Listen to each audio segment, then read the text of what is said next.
سلامونه علیکم هیله احترامات. یو وار بیا زه یم وقاص احمد او را سره د ډاکټر یاسمین اقبال یوسفزی صاحب.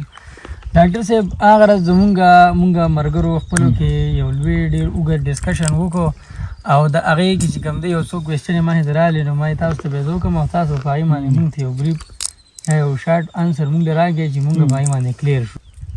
په هغې کې یو ملګري دا خبره کوله چې جمهوریت مخکې په کار دی، مطلب لکه آئین مخکې سیټ کېدل په کار دي، د هغې نه پس په نور خبرې ټیک کېږي. او بل ملګري دا خبره وکړه چې نه ادارې به چې کوم دي ټیک کېږي نو بیا به چې کوم دي نو ټول ملک چې کوم دی په خپله ټیک کېږي. نو آیا په دې ملک کې د ټولو نه اول ضروري څیز جمهوریت دی او که نه ادارې دي؟ هر څیز چې تاله میوه درکوي نو د هغې نه مخکې هغې دپاره یو محنت ضرورت وي او هغه محنت چې دی چې هغه کنزسټنټ کېږي نو هغه بوټی د میوې هغه عمر ته رسي. اوس دلته دا بوټی دی، د کیمره کې دا ښکاري، دا بوټی دی، دا چا کرلی دی او ما د جړې نه راویستو او ما بیا خښ کړو او 15 ورځې پس زه بیا رالم او بیا مې راویسته چې دی لګېدلی دی که نه، بیا مې خښ کړو. 15 ورځې پس مې بیا راویستو او بیا مې خښ کړو. دا بوټی به وشي؟ نه جي. تا جمهوریت وکارو، ماشاءالله دې راوسته، دا بوټی دې ویستو، 10 کاله دې ماشاءالله وچلوله، بیا دې هغه بوټی په سوري کې کېښود، هغه وچ شوی دی. چې دا بوټي نه کېږي نو جمهوریت په ستا وطن کې څنګه کېږي؟ کنزسټنټ افورټ دی دا او دا د ټول قوم افورټ دی. دا د هرې ادارې که زما سپایي، زما استاز، زما ډاکټر، زما انجینیر، زما عوام، دا ټول به را یو ځای کېږي او خپل ځای باندې به قرباني ورکوي.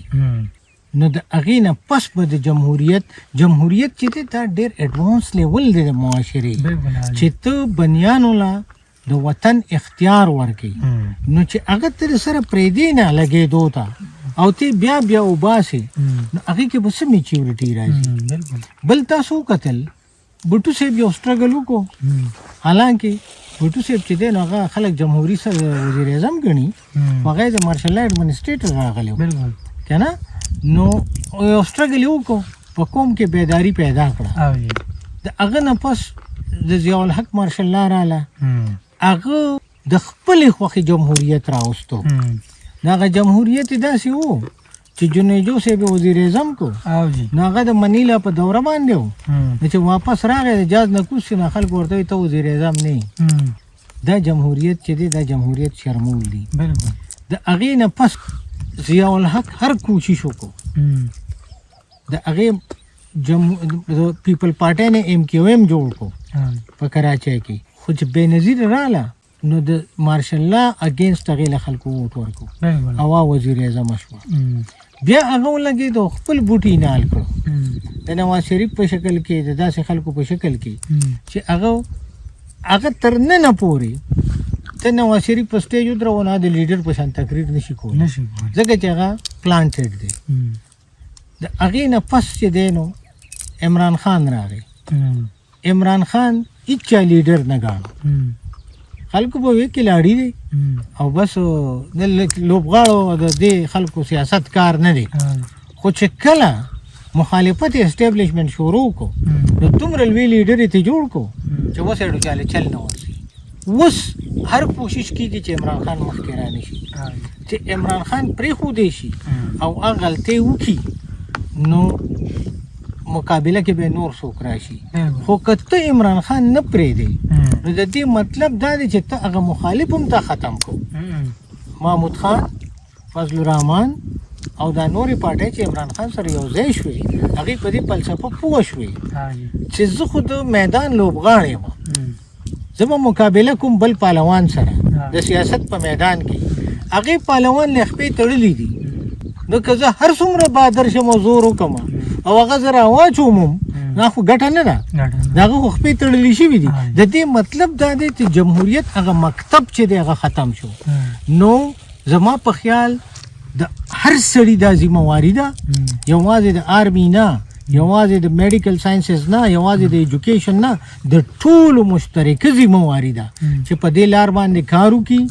که چېرې غواړي چې زمونږ په خوښه دی زمونږ په وطن کې جمهوري حکومتونه جوړ شي، خو که زه په عزیز ولی باندې، په ټبردارۍ باندې، په تربګنۍ باندې ووټ ورکوم، زما فوجي رور چې دی هغه هم په دغه طریقې باندې لګیا زما نور ورونه هم دقه چلونه کوي، نو زما په خیال موږ به دا وطن تباه کړو. او تباهي څه ته وایي؟ تباهي د فلسطین حالت تاسو وینئ، نور وطنونو چې ازادۍ ګټلي دي څومره څومره زمانې یې قربانۍ ورکړي دي، د هغې نه پس ازادي ګټلې ده.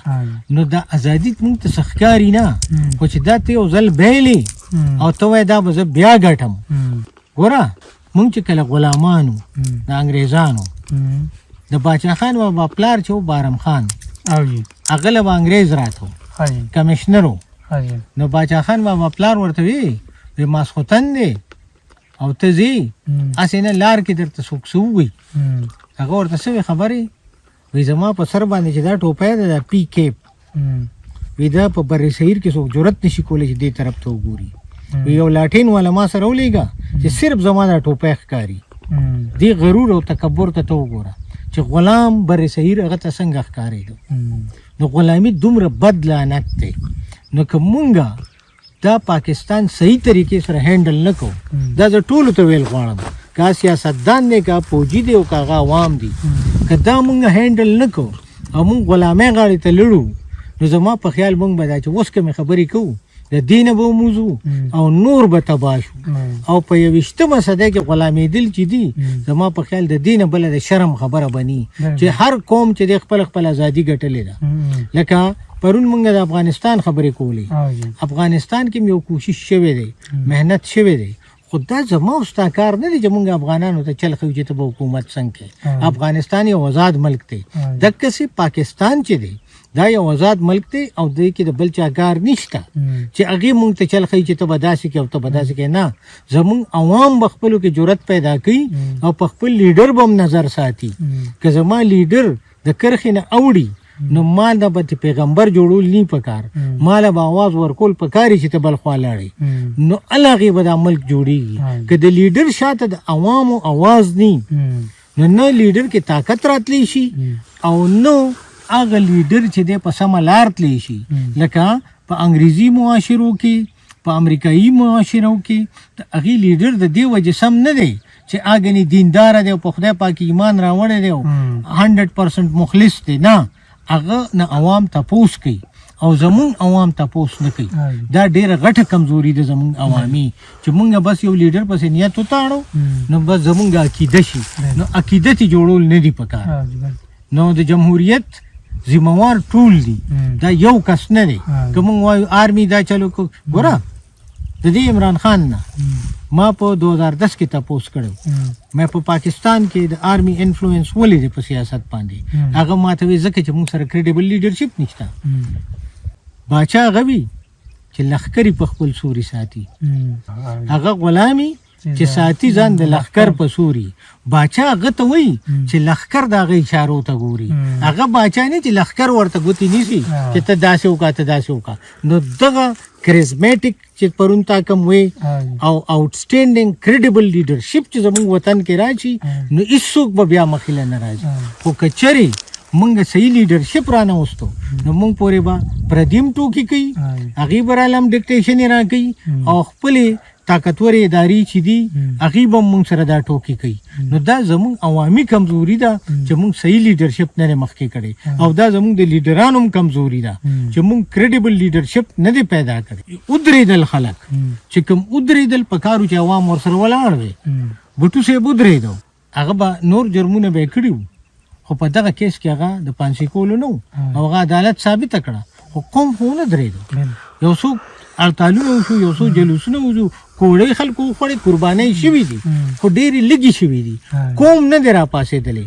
زما دا خیال دی چې کله جمهوریت ایټ سټې کې جمهوریت ته خطرې نو بیا خلکو له دې نه دي پکار چې دا نېشنلي لیډر دی که دا پیپلي لیډر دی که دی عمران خان سره نن ولاړ وي نو دا خبره به دې ځای ته نه رسېده او که بټو صاحب سره پرون ولاړ وي دا خبره به دې ځای ته نه رسېده دا اجمل خټک باندې چې مونږ بحث وکړو دې غریب چې څومره سختې تېرې کړي دي او په جیلونو کې او په دغه کې د متیازو په کنډول کې دته اوبه پیش کړي شوي دي دا ولې چې زمونږ عوام هغه مره تکړه نه وو که عوام یو لیډر سره تکړه ولاړي نو د هغې په لیډر څوک ظلم نشي کولی نو پکار دا ده چې عوامو کې بیداري راشي او د حقې دپاره د ناحقې دپاره نه موږ د ناحقې دپاره بیدار یو خو د حقې دپاره نه یو نو جمهوري به موږ هغې په صحیح معنو کې یو چې موږ زمونږ عوام جمهوری شي او دی په صحیح معنو کې صحیح لیډر له ووټ ورکړي هغې به موږ کامیاب یو بل کوېشن